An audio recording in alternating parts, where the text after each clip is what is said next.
He polished silence of the Viridian Hotel's sea glass lounge was a kind of lie. Everyone knew it. The guests who sat in the deep velvet chairs, the servers who glided across the marble floor, even the sunlight that fell in long, lazy squares through the tall windows, they all pretended the music was just part of the air, something to breathe in, not to listen to. The man who made sure the lie held together was the lounge manager. He was a man built of spreadsheets and procedures, with a face that seemed permanently set to a low level of dissatisfaction. His suits were crisp, his hair was perfectly in place, and his eyes missed nothing. A water glass left empty for 30 seconds too long. A napkin folded the wrong way. A laugh from a table that was a fraction too loud. All of these were tiny rebellions he had to squash. But his greatest tool for maintaining control was the piano, or rather, the person who played it. Her name was Elena Rossi, and on that Friday afternoon, she was exactly 7 minutes early for her shift. She slipped through the staff entrance, a whisper in a simple black dress. She was in her late 20s, with a quietness about her that made her seem older. She carried a worn leather folder of sheet music, not that she ever really needed it. She nodded to the bartender, who gave her a tired smile, and made her way to the grand piano in the corner. The piano was beautiful, or it had been once. A sleek, ebony Steinway that had, years ago, been the pride of the lounge. Now, a fine layer of dust danced in the sunlight on its closed lid. The brass pedals had lost their shine. When Elena lifted the fallboard, the keys stared up, a little dull, a little yellowed at the edges. She didn't sit down right away. First, she took a soft cloth from her bag and wiped the keys, a gentle, practiced motion. Then she opened her folder and placed a single, clean sheet of music on the stand. It was a simple arrangement of Moon River. The manager had personally approved the list. Moon River, The Girl from Ipanema, a bit of Beatles, some movie themes. Nothing with too many notes, nothing sad. Nothing that would make anyone actually stop talking. At exactly 4 o'clock, she began. Her fingers, long and slender, touched the keys. The sound that came out was pleasant, nice. It was the musical equivalent of the beige walls. It filled the space without ever asking for attention. The manager stood by the mahogany bar, arms crossed, listening. He gave a single, sharp nod. It was correct. It was background. This was what he paid for. Elena played, her eyes on the music she didn't need to read. Her mind, however, was miles away. It was in a small, sunlit apartment smelling of espresso and old books. It was on a stage in front of 1,000 silent people. It was anywhere but here. A small, almost invisible sigh escaped her lips. This was the agreement she had made with herself. This job paid the rent on the quiet apartment she shared with her ailing grandmother. It was steady. It was safe. It asked nothing of her heart, so she gave it nothing in return. For an hour, she was a machine. A very good, very precise machine that produced perfectly adequate sounds. Then, something shifted. A couple had settled at a table near the piano. They weren't talking. They were just holding hands, looking out the window, looking a little lost. They reminded her, just for a second, of her grandparents. Without really thinking, Elena's fingers strayed. The bland chords of What a Wonderful World softened, deepened. She added a gentle, rolling harmony in the left hand, a little turn of melody in the right. It was still the same song, but now it had a heartbeat. It had a memory. The woman at the table looked over. She didn't smile, but a tension in her shoulders seemed to ease. Her partner squeezed her hand from across the room. The manager's head snapped up. His eyes narrowed. He had a radar for deviation. He waited until the song ended, and then he was there, a dark presence beside the piano, smelling of sharp cologne and impatience. "Rossi," he said, his voice low but cutting. Elena's hands went still in her lap. "Yes, what was that?" "It was What a Wonderful World," she said, keeping her voice even. "It was different," he stated. "It was slower, heavier. I've given you the list. The tempos are specified. We are not selling melancholy here. We are selling a pleasant experience." You turned a cheerful standard into a funeral dirge. A flush of heat crept up Elena's neck. The guests seem to like it. "It is not your job to interpret what the guests seem to like," he said, leaning in slightly. "Your job is to provide consistent, uplifting, non-disruptive atmosphere. Do you understand the word non-disruptive? It means nobody notices you. What you just did made someone notice." He pointed a stiff finger at her sheet music. "The arrangement on the list is the arrangement you play. No additions, no feelings, just the notes. Is that clear?" Elena looked down at her hands. They were good hands, strong, They had practiced scales for hours a day as a child. They had once flown across keys in a concert hall, making difficult things look effortless. Now, they lay folded, useless. Yes, she whispered. It's clear. Good. Now, please resume and stick to the program. He turned and walked back to his post, his back straight with the satisfaction of a problem solved. Elena took a slow, shaky breath. She placed her fingers back on the keys and launched into a peppy, utterly soulless version of Fly Me to the Moon. It bounced along, empty as a rubber ball. The rest of her shift passed in a blur of correct notes and dead sound. The sunset painted the sky orange and pink outside the windows, but inside the sea glass lounge, the light was flat and artificial. As she played the last prescribed song, her fingers itched. A deep, physical ache started in her heart and traveled down to her fingertips. It was a hunger. When the clock hit 8, she stopped mid-bar. The final note hung, cut off, unfinished. She closed the fallboard over the keys, gathered her single sheet of music, and stood up. Her legs felt stiff. As she was leaving, the old bartender was polishing a glass. He caught her eye. He was a man of few words, with a face like a friendly walrus. He'd been there forever. Rough one? He murmured, his voice a low rumble. Elena just gave a small, tired shrug. He doesn't know, does he? The bartender said, not looking at her, focusing on his glass. Know what?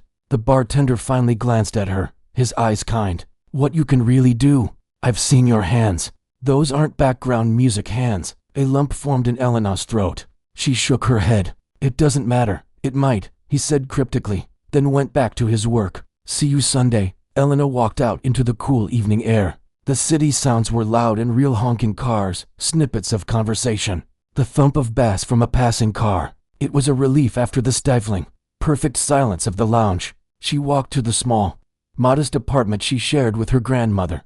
When she opened the door, the smell of lemon polish and simmering pasta sauce greeted her. It was the smell of home. Elena, is that you, Kara? A frail but warm voice called from the living room. Yes, Nana.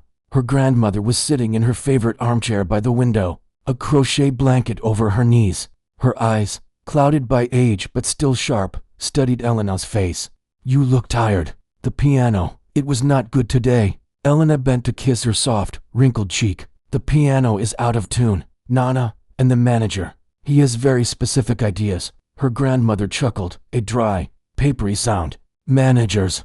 They know numbers, not music. Your grandfather, he knew music. He would have fired such a man for having cloth ears. She reached out and took Elena's hand, turning it over, tracing the calluses on the fingertips. These hands, they are for more than making wallpaper sound. This job pays for the apartment, Nana. For your medicine. It's steady, steady, her grandmother repeated, as if the word tasted bitter. A bird in a cage has a steady life, too. It gets fed, it gets water, but it forgets what the sky feels like. She patted Elena's hand. Play for me. Play something real. Before I forget what real sounds like. Elena smiled.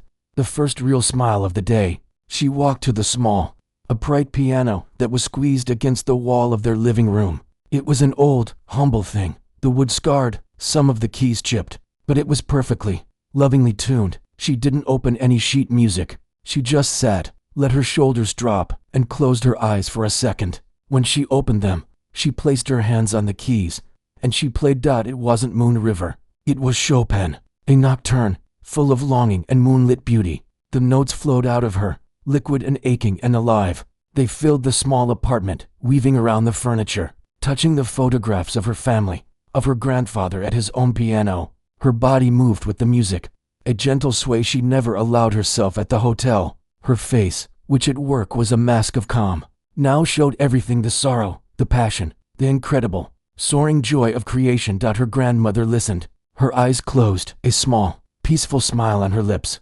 This was her Elena. This was the girl who had made whole concert halls hold their breath. When the last, lingering note faded into the quiet of the apartment, there was a different kind of silence, a full one. See, her grandmother whispered. That is the sky. Elena looked at her hands, then back at the kind, old face. I have to go back to the cage tomorrow, Nana. I know, Piccola. I know. Her grandmother's eyes twinkled. But sometimes, cages have doors. Sometimes, the door just needs the right key. Elena didn't know what that meant. She kissed her grandmother goodnight, the beautiful music still humming in her bones. already dreading the feeling of shutting it away again for tomorrow's shift. The conflict was set. The manager with his rules and his fear of anything real, and the woman at the piano, holding a universe of sound inside her, quietly waiting. The stage, though she didn't know it yet, was being set for a change. All it would take was one wrong note, or perhaps one perfectly right one.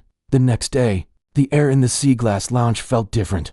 It was charged with a kind of nervous energy that had nothing to do with the weather. The manager was everywhere at once, a storm cloud in a tailored suit. His usual sharp gaze was now a laser, scanning every surface, correcting every imperfection with a terse whisper. A major client was coming, not just any client, but the owner of a prestigious chain of boutique hotels, looking to forge a partnership. This evening's event wasn't just dinner, it was an audition for the entire Viridian Hotel. Ellen arrived to find the lounge transformed. The usual relaxed clusters of chairs were gone, replaced by precise rows of seating facing a small podium. A projector screen stood to one side. The beautiful, dusty piano had been shoved even further into the corner, an afterthought beside the technology for the presentation. A young man from the AV company was taping down cables, his movements hurried. She set her bag down quietly near the piano. Before she could even take out her cloth, the manager was beside her. A change of plan tonight. Rossi, he said, his voice clipped. No standards set. You will begin at 6:30 with the pre-approved background list. Light, classical adjacent only. Nothing modern. At 7, when the presentation starts, you will stop entirely. Silence during the speech. After the speech, as they serve the dessert, you will resume with the secondary list uplifting. Celebratory tunes. The packet is on the piano. He had printed it out. A rigid schedule, with song titles and exact start times. He'd even highlighted a note. Tempo must be allegro, cheerful, brisk. I understand, Elena said, looking at the sheet. It was a list of musical instructions, completely devoid of music. See that you do, the manager said. Tonight, everything must be flawless, predictable, understood, no improvisation. He said the word like it was a contagious disease, as he strode away to yell at a server about the alignment of water glasses. Elena felt the familiar weight settle on her chest. She wiped the piano keys, the dust from the move staining her cloth. The piano, she noticed, sounded worse. Being jostled had unsettled it. A few keys in the middle had a dull, dead thud to them. It was literally losing its voice. She thought of her grandmother's words about the cage. This piano was in a cage. At 6:30 sharp, she began. She played the notes on the list. They were correct. They were also empty. The early rivals, hotel staff and junior members of the client's team, chatted over them, barely noticing. The manager stood at the back, his arms crossed, giving a slight, satisfied nod. This was his concept of perfection, invisible, unremarkable sound. At 7, she stopped mid-phrase. As instructed, the head of the hotel, a dignified man with silver hair, took the podium and began his welcome. The client, a woman in a sleek, powerful-looking dress, listened with a polite, unreadable smile. Elena sat quietly on the piano bench, her hands in her lap.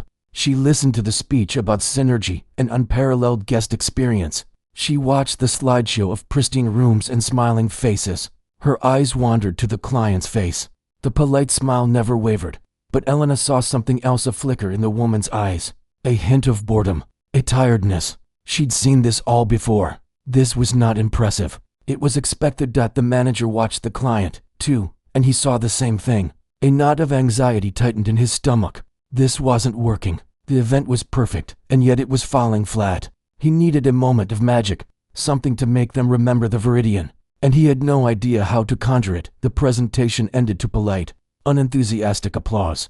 The dessert service began. The manager caught Elena's eye from across the room and gave a sharp, sweeping gesture. Begin. Elena turned to the piano. The second list was in front of her. Song number 1, a popular show tune, known for being upbeat. She placed her fingers on the keys, on the dead, thudding notes in the middle register, and began to play. But something was off.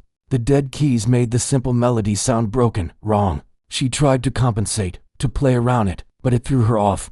The cheerful song became clumsy, stumbling. A few people glanced over, briefly annoyed by the jarring sound. The manager's face went pale, then flushed red. This was a disaster. The one thing he demanded: consistency. Flawlessness was cracking apart because of a faulty instrument he hadn't bothered to maintain. He moved quickly, appearing at her side so fast she flinched. "Stop," he hissed, his voice low but venomous. "What are you doing? You're butchering it." Elena lifted her hands. "The piano," she whispered back, trying to keep her voice from shaking. "These keys are dead. It was moved, and now I don't care about excuses," he interrupted, leaning over her, his body blocking the view from most of the room. "You are the musician. Make it work. This is the most important night of the year, and you are single-handedly ruining it with your incompetence."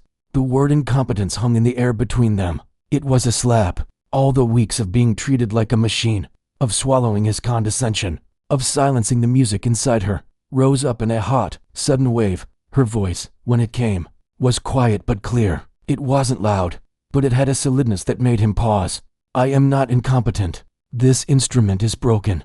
I can't play a proper piece on it. Maybe if I could play something that worked around the damage, something with more artistry, I could salvage it." He stared at her, incredulous. In the middle of his crisis, she was talking about artistry? It was like a carpenter blaming the wood while the house was falling down. A cold, contemptuous smile twisted his lips. "Artistry?" He scoffed. The word was a joke in his mouth. "Don't flatter yourself. You play background music. Your job is to be a pleasant hum, not a concert pianist. You think these people," he jerked his head toward the client, "want your artistry? They want a smooth, professional atmosphere, something I clearly cannot trust you to provide." The heat in Elena's chest turned to a hard, cold stone. She looked past him, at the bored client, at the beautiful, soulless room, at the broken piano that symbolized everything about this place. She took a slow breath. "I can fix this," she said, her eyes meeting his directly for the first time. "If you let me actually play, really play, I can turn this around. I know I can." It was a gamble, a wild, desperate hope that the real music inside her could do what all his planning could not.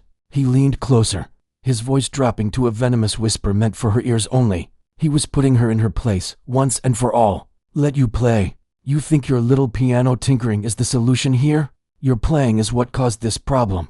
He straightened up, his decision made. He would have her stop entirely. He'd blame the piano, fire her tomorrow, and apologize to the client. But first, he would crush this ridiculous rebellion. He spoke louder now, just enough for the nearby servers and the bartender to hear. He wanted witnesses to her humiliation, to establish that the failure was hers alone. "You have a wildly inflated sense of your own importance, Rossi. This is a hotel lounge, not a conservatory. We don't need artists. We need employees who can follow simple instructions." He shook his head. "The picture of a reasonable man pushed too far. In fact, I am so confident that your artistry is the last thing anyone here wants, that I will make you a promise." He paused, ensuring his small audience was listening. The old bartender had stopped polishing a glass, his expression unreadable. "If you play your piano," the manager said, making a sweeping gesture that took in the broken instrument and the unimpressed crowd. "If you sit down now and really play, as you say, and by some miracle it actually makes this event a success, if you can somehow impress that client and not send her running for the door, then I will quit. I will walk out of this hotel tonight and never come back." The words hung in the air, absurd and dramatic. A server's eyes went wide. The bartender slowly put his glass down. The manager smirked, confident in the impossibility of his challenge. He had boxed her in. If she played now, it would be an act of defiance he could punish. If she didn't, she was admitting he was right. He had won. Elena looked from his smug face to the piano, the broken, neglected piano. She thought of her grandmother's hands, her grandfather's love of real music. She thought of the cage and the key. For a long, silent moment, she said nothing. The only sound was the distant clink of cutlery and the murmur of disconnected conversations. The client was glancing at her watch. Then, Elena did something simple. She nodded, not a nod of agreement, but a nod of acceptance, of a decision made. Without a word, she turned her back on the manager. She adjusted the piano bench, moving it slightly to the left, finding the perfect position she never needed for the simple songs. She opened the fallboard all the way. She placed her hands in her lap for a second, closing her eyes, shutting out the room. The manager's stunned glare, the pressure of the moment. She was no longer in the Viridian Hotel. She was in her grandfather's apartment. She was on a stage. She was home when her eyes opened. Her posture was different. It was no longer meek, no longer compressed. It was strong, poised, ready. She held her hands over the keys, not touching them yet, letting the anticipation build for a single heartbeat of a second. The manager watched, frozen. His smirk had vanished, replaced by a dawning, cold realization. This wasn't the posture of a background musician. This was the posture of a performer. And in that terrifying second before the first note, he knew, with a jolt of pure instinct, that he had made a terrible, terrible mistake. The silence that followed her nod was thick enough to taste. It was the quiet after a door slams shut, final and echoing. The manager stood rooted to the spot, his previous confidence crumbling into confusion as he watched her transform. This wasn't the woman he'd ordered around for weeks. This was someone else entirely. Elena's hands, which usually moved to the keys with obedient efficiency, now hovered above them, poised and still. Her back was straight, her shoulders relaxed but strong. She took one deep, centering breath, her eyes fixed on a point somewhere beyond the piano, seeing not the hotel lounge but a memory, a feeling. Then, she began. It wasn't the cheerful, bouncy tune from his list. It wasn't anything he recognized. She started with a single, low note from the bass, a deep, resonant sound that vibrated through the floor. It was a question, a statement of intent. Then her right hand answered, a cascade of high, clear notes that fell like the first drops of a sudden, beautiful rain. She wasn't playing around the dead keys. She was using the whole piano, the rich, low end, the brilliant, singing highs, avoiding the dull middle section entirely. The music was complex, full of emotion, a deep, rolling sadness that slowly twisted and turned, searching for something. It was a piece by Chopin, his Nocturne in C-sharp minor. But she wasn't just playing the notes. She was telling its story. The melody wept and yearned, her fingers moving with a fluid grace he had never seen, a language of their own. The change in the room was instant, but slow. It didn't shock people. It pulled them in. One by one, conversations died. A server carrying a tray of empty glasses stopped walking, frozen mid-step. The client, who had been looking at her watch, slowly lowered her hand to the table. Her polite, bored mask softened, then dissolved into genuine attention. Her head tilted slightly. The manager could only watch, a cold dread pooling in his stomach. This was not background music. This was a command. It demanded you stop everything and listen. And everyone was listening. Elena moved through the sorrow of the nocturne. And just as the feeling became almost too heavy to bear, she shifted. Without a pause, the music changed. The melancholy melted, transformed under her fingers into something else. It became the soaring, hopeful opening of Gershwin's Rhapsody in Blue. But it wasn't the big, brassy orchestra version. This was intimate. All the jazz and blues and energy of the city channeled through 10 fingers and one piano. It was playful, it was clever, it sprinted and then sauntered, her left hand laying down a complex, rhythmic stride that made your toes tap inside your shoes, while her right hand danced and spiraled above it. A man at a table near the front actually whispered, "Wow." It was barely audible, but in the silent room, it sounded like a shout. The client was now leaning forward, elbows on the table, chin resting on her clasped hands. A real, fascinated smile played on her lips. She looked from Elena's flying hands to the rapt faces around her, then back again. This was not what she had expected. This was a discovery that Elena was somewhere else. The cage door was open. The air on her face was the air of freedom. She wasn't thinking about the manager, his bet, or the job. She was thinking about her grandfather, teaching her this very Gershwin piece, laughing as she struggled with the syncopated rhythm. "Feel the city in it, Elena," he'd say. And now she did. She felt the subway rumble in the bass, the taxi horns and the sharp, high notes, the sigh of 1,000 stories in the sweeping melodies. As the last triumphant chords of the Gershwin section rang out, she didn't stop. She moved again, this time into something completely different, something of her own. It was a piece she had composed during lonely evenings, a blend of classical structure and modern, cinematic feeling. It began softly, a single, repeating pattern in the left hand like a heartbeat. Then, a simple, beautiful melody emerged in the right, growing in strength and complexity, building layer upon layer. It was music that painted pictures of loss, of memory, of quiet strength, and finally, of a hard-won peace. A woman at the back of the room had tears in her eyes. She wasn't sure why. The music just touched something deep inside her, something she hadn't visited in a long time. The old bartender stood behind his bar, a clean glass forgotten in his hand. He wasn't smiling. His expression was one of deep satisfaction, like someone seeing a truth finally revealed. He glanced at the manager, whose face was now as pale as the tablecloths. The manager's arms were no longer crossed. They hung limp at his sides. He looked like a man watching his ship sail away without him. Elena brought her own composition to a close, not with a bang, but with a series of gently resolving chords that faded into the air like a soft sigh. The final note hung there, a vibration in the wood of the piano, in the bones of the listeners. For a few seconds, there was absolute, perfect silence. Then, it broke. It wasn't just applause. It was an eruption. The client was the first on her feet, clapping vigorously, her face alight with admiration. The hotel's silver-haired general manager, who had slipped in at the back during the performance, was also standing, applauding with a look of stunned pride. Everyone else followed, the sound crashing through the lounge like a wave, warm, loud, and real. There were whistles. There were cheers of brava. Elena blinked, as if waking from a deep sleep. The bright lights of the lounge came back into focus.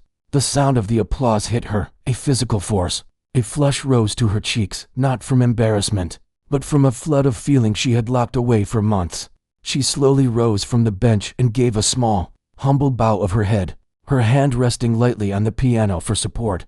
The client was already moving, not toward the hotel manager, but toward the piano. She walked right past the frozen lounge manager as if he were a piece of furniture. "That was extraordinary," the client said, her voice filled with genuine awe. She extended her hand. "Truly, I have heard a lot of piano players in a lot of hotels.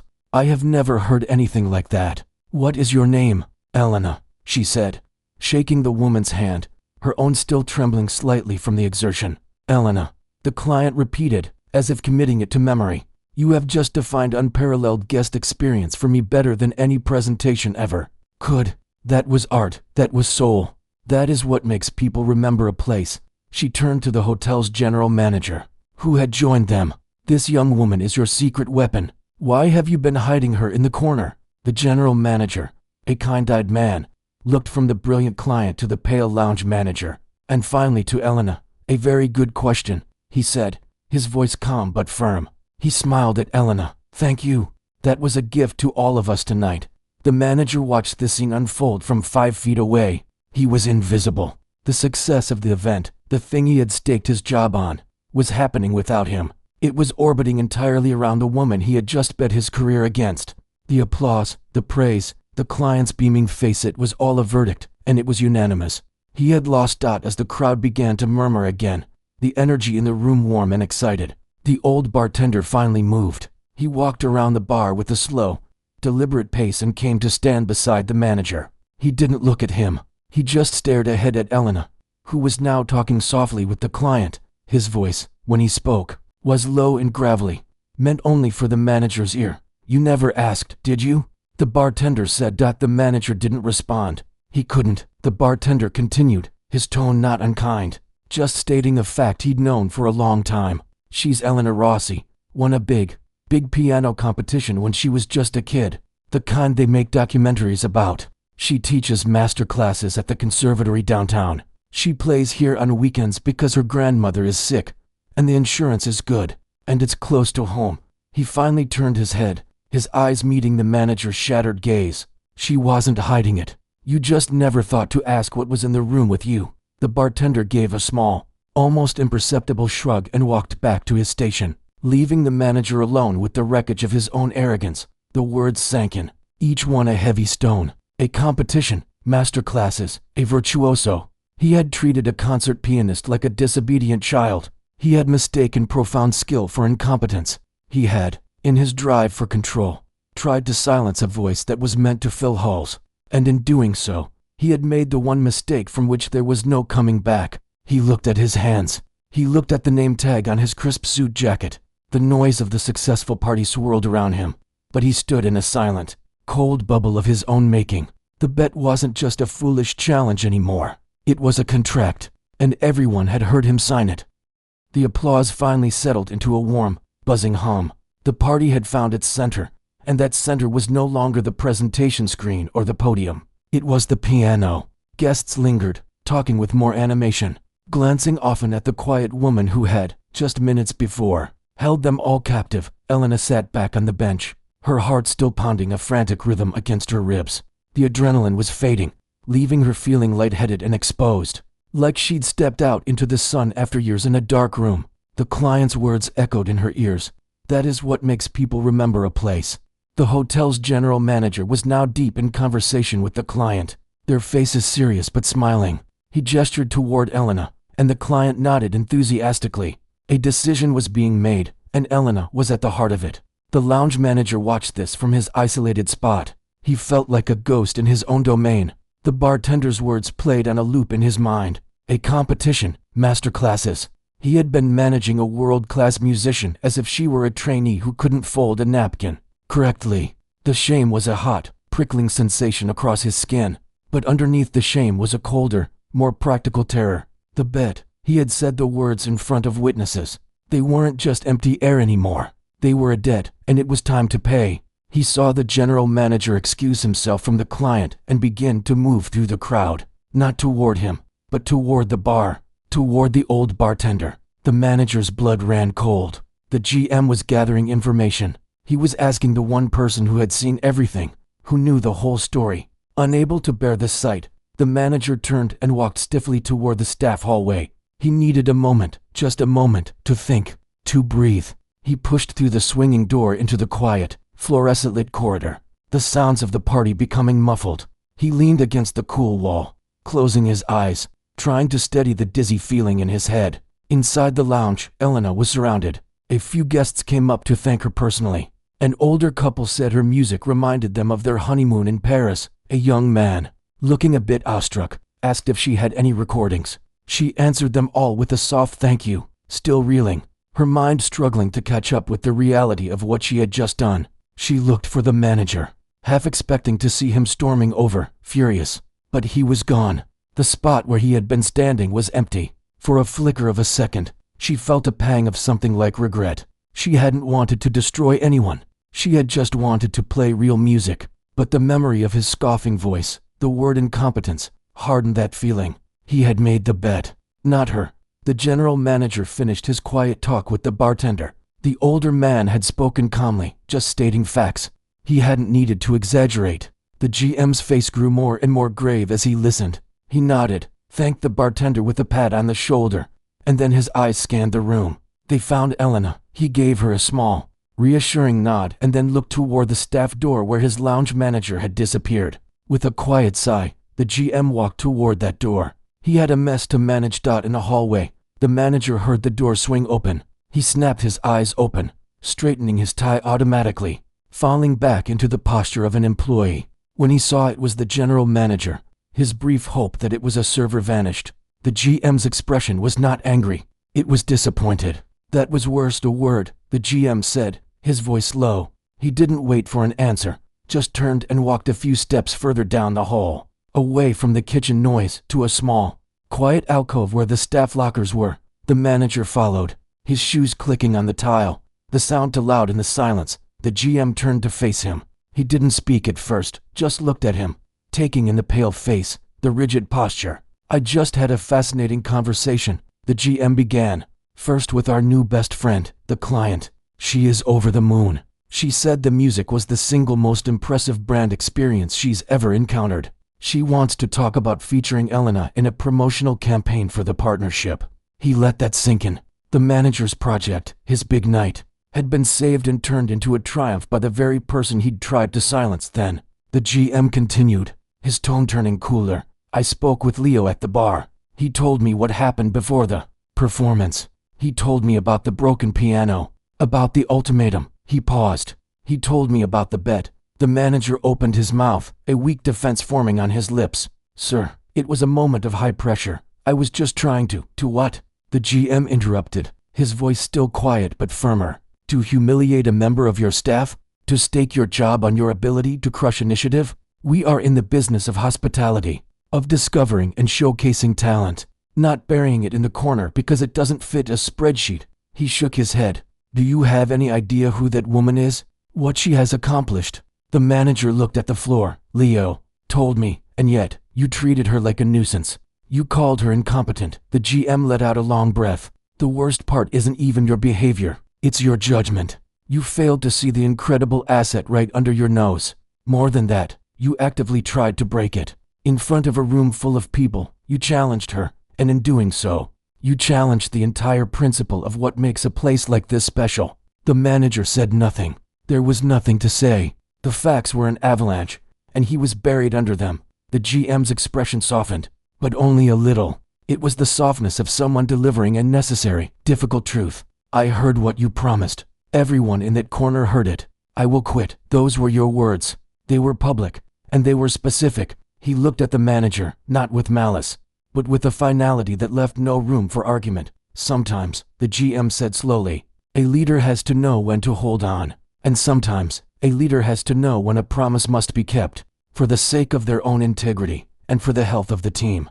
That woman in there, she is the future of this lounge. I need someone managing this space who sees that, who nurtures it, not someone who tried to snuff it out. He didn't say you're fired. He didn't have to. The manager's own words, thrown out as a weapon, had come back and done the job for him. The manager nodded, a stiff, mechanical movement. The fight was completely gone.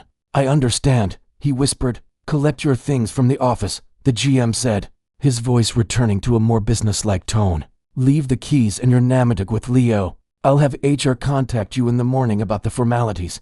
He paused, and for a brief second, something like pity crossed his face.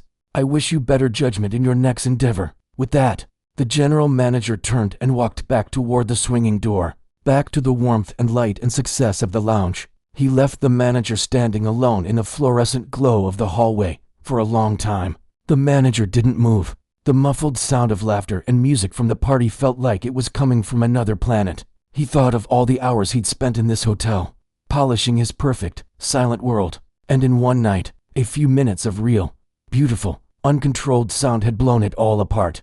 Finally, he pushed himself off the wall. He walked to the manager's office, a small, neat room. He took his personal coffee mug from the desk, a few pens from the drawer. There wasn't much. He had never really made it a home. He placed the keys to the liquor cabinet and his office on the desk. Then, with fingers that felt numb, he unpinned the shiny brass Narrated from his lapel. He looked at it, his title etched neatly beside his name. He placed it carefully in the center of the clean desk blotter. He didn't look back. He walked out of the office, down the staff hall, and out the service entrance into the cool night air. The door swung shut behind him with a heavy, final click. He stood on the asphalt by the dumpsters, the sounds of the city loud and indifferent. He was nobody's manager here.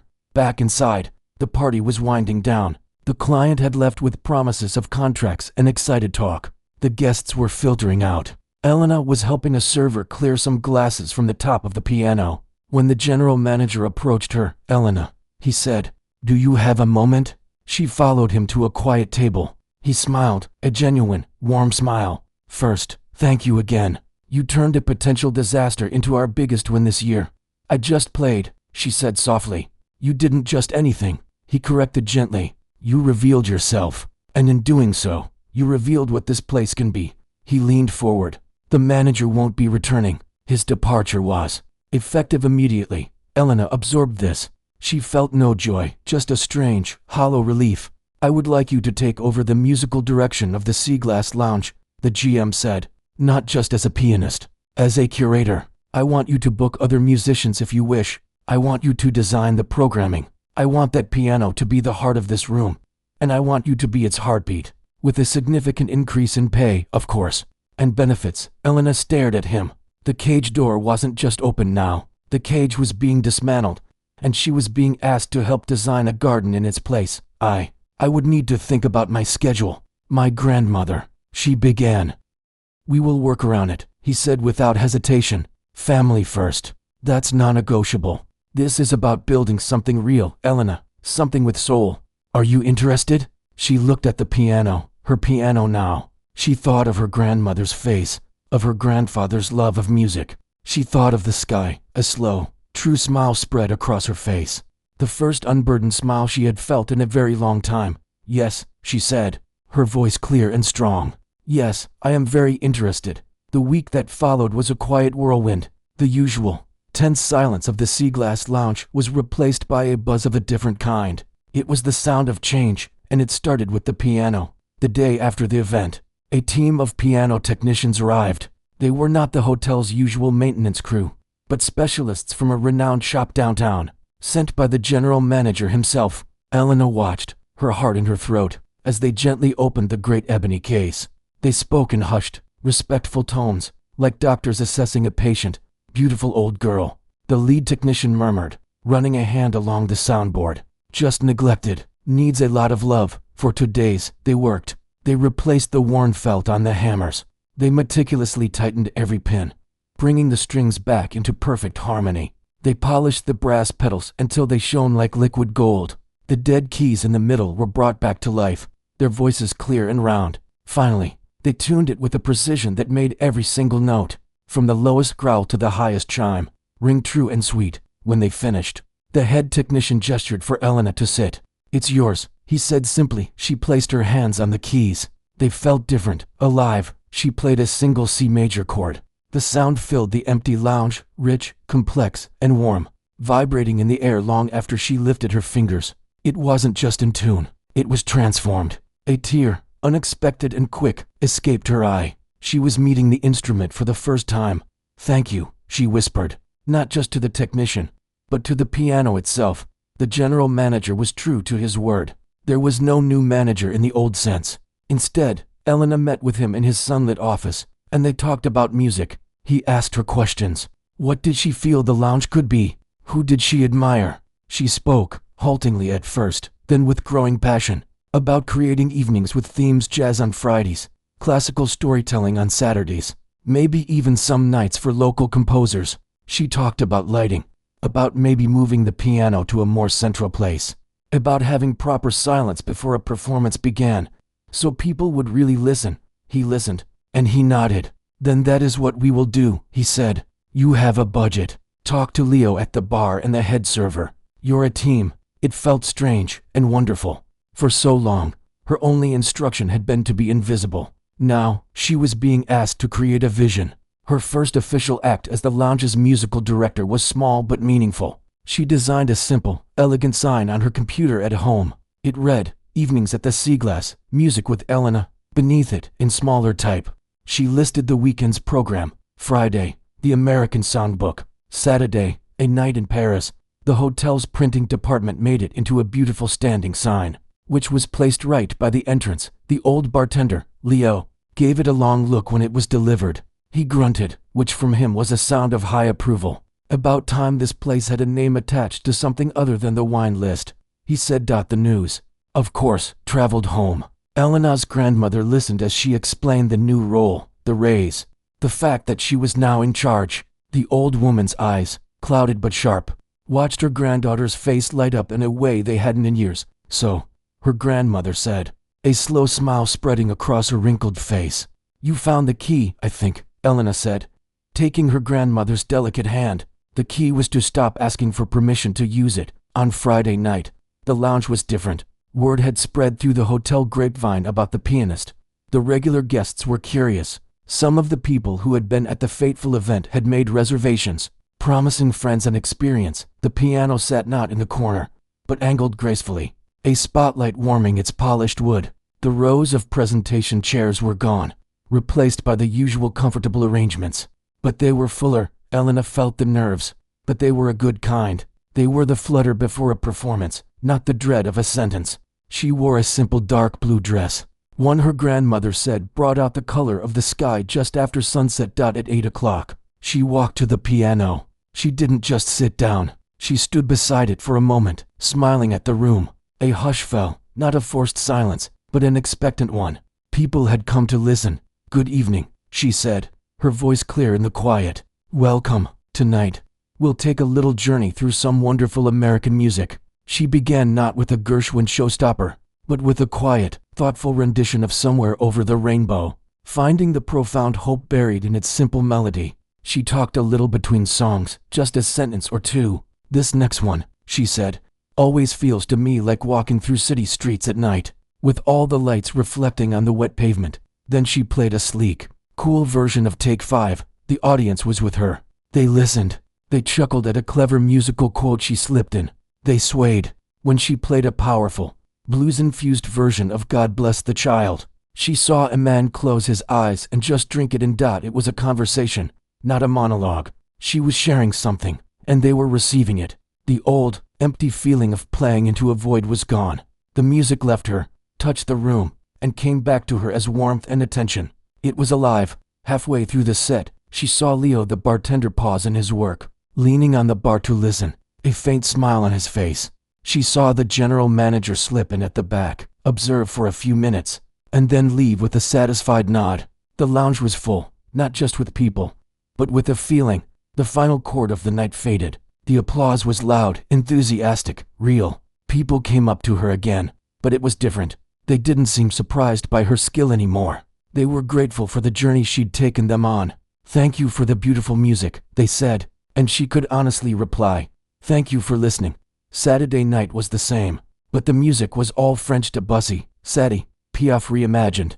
The mood was dreamy, romantic. She sold out of champagne. In the quiet after closing, as she was collecting her music, Leo slid a glass of cool water across the bar to her. "You know," he said in his gravelly voice, "he came in earlier this week." Elena didn't need to ask who. She looked up. The former manager, Leo clarified, polishing a glass, came to the service entrance. Wanted some papers he'd left. He looked smaller, asked how things were. I told him they were better. He just nodded, saw the new sign out front, stared at it for a long time. Then he left. Leo shrugged. Didn't seem angry, just understood. Elena sipped her water. She felt no triumph, only a quiet closure. He had been the obstacle, but he was gone now. The path ahead was clear. Weeks turned into a month. The evenings with Elena became a sought-after reservation. The hotel featured it in its brochures. The client from that first night became a regular whenever she was in town, always sitting at the same corner table, just listening. One Sunday afternoon, Elena was not working. She was at home, at her old upright piano. Her grandmother was napping in her chair. Sunlight streamed in. Elena was playing, just for herself, a new piece she was writing. It was joyful, with a skipping rhythm and melodies that intertwined like vines. Her grandmother stirred, opening her eyes. "That's a new song," she murmured. "It is," Elena said, not stopping. "It sounds like you," her grandmother said. Then, after a moment, she added, "The you that was always there." Elena finally stopped playing and turned to look at her. "I'm happy, Nana. I know, Kara. I can hear it." Her grandmother's smile was deep and full of peace. So can everyone else. That evening, Elena returned to the Viridian for her Sunday set, a quieter, more reflective program. As she walked through the lobby, she saw it. In a glass display case near the entrance, where they usually showed off awards or fine china, there was something new. It was the old, worn leather folder she used to carry. It was open. On one side was the simple, hated sheet of Moon River from her first days. On the other side was a beautiful, professional photo of her playing, taken during the Saturday night series. The caption read, "The heart of the Seaglass Lounge, discover the music." She stood before it, stunned. They had framed her journey, from the ignored background to the centerpiece. It wasn't just a job anymore. It was a story, and it was hers. She walked into the lounge. The piano gleamed under its spotlight, waiting. The room was filling with people who had come not for a drink first, but for the music first. She saw their faces, eager and open. She took her place at the piano. She no longer felt like a ghost, or a machine, or a secret. She felt, simply, like herself, Elena, a pianist. She touched the keys, and the first notes rang out, true and clear. A sound that was no longer a lie, but a welcome, an invitation, and finally, a home.